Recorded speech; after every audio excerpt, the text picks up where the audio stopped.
Really honored to be joined by Juan Pablo Montoya, one of only 3 people to win in IndyCar, Formula One, and NASCAR, along with Dan Gurney and some guy named Andretti. Juan Pablo Montoya making the start in the Indy 500 on NBC this Sunday. Juan Pablo, it's a real pleasure to have you on CNBC. What's it like to be back at Indy? There will be fans in the stands. You haven't been there in 4 years. You're driving the mango and white McLaren. What's it like? Hey, how are you? We're doing really well. I'm really excited to be partnering with McLaren and, the whole Our McLaren SP team here at Indy. We have a really good car. We struggled a little bit in qualifying. We knew our max speed wasn't going to be as good as it needed to be.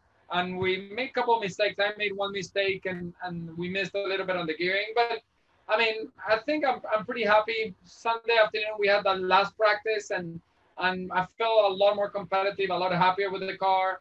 I still think we need a little bit of work, but it's nice that every day we've been getting better and we've been finding things. And when you have weeks like that every practice you get better and every day you get better, if we can keep that ball rolling, and have a really good carb day tomorrow and then a good race weekend, then, it'd be nice. What's going to happen? You never know. It's the Indy 500. It's a big race. Our pit crew is ready. Our engineers are ready. I feel pretty good about it. I just came back from Miami, so I'm happy. Starting on the outside of row 8, but you're starting right behind Joseph Newgarden here. How does your engine package compare and fuel mileage compare to the Chevys this year? Well, we're actually in a Chevy this year.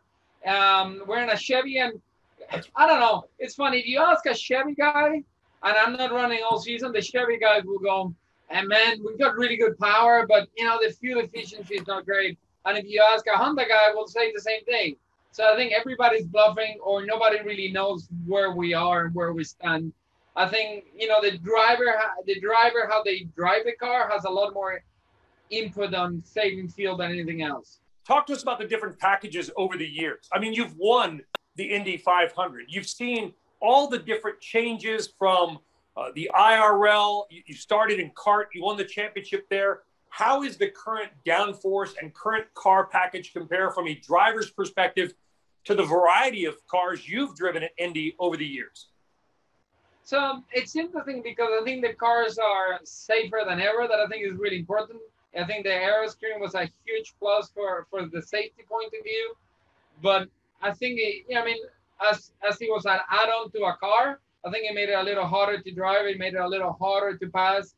And I think getting it right seems very difficult. And you're kind of guessing how good you need to be in traffic. Because what I always found so far is if you're really good in traffic, then you go and try to run by yourself and you can't drive the freaking car because, it has so much oversteer and the rear slides all over the place. And, when you're doing 220 plus miles an hour, you don't really want the rear to move around too much. No, I'd say you don't. In fact, as an avid racing fan, I went to the Indy 500 a few years ago.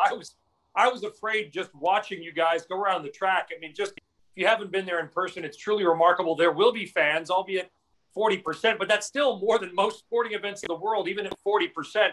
You're back with McLaren now. McLaren's got a win this year already. The Formula One team in Europe is looking very strong. What's it like to be back with Aero McLaren?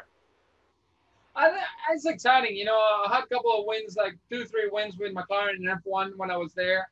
So, and I won here with Ganassi and I won here with Penske.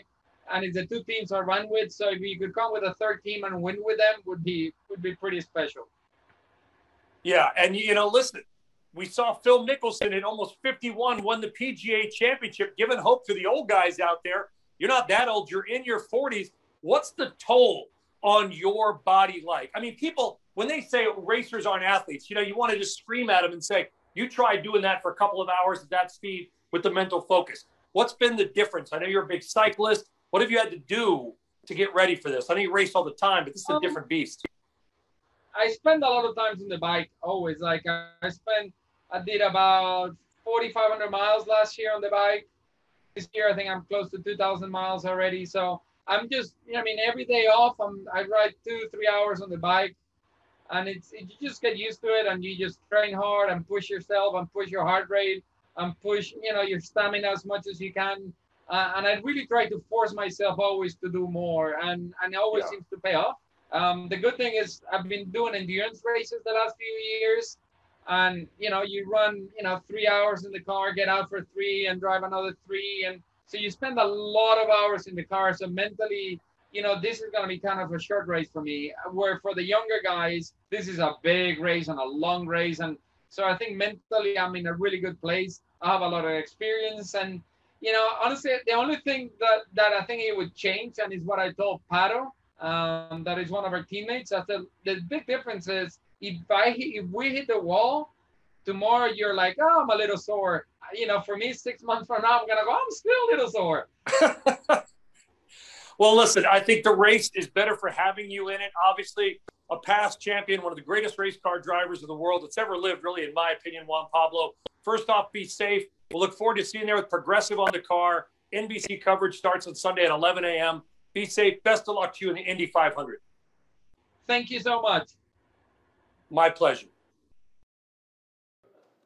Shepard Smith here. Thanks for watching CNBC on YouTube.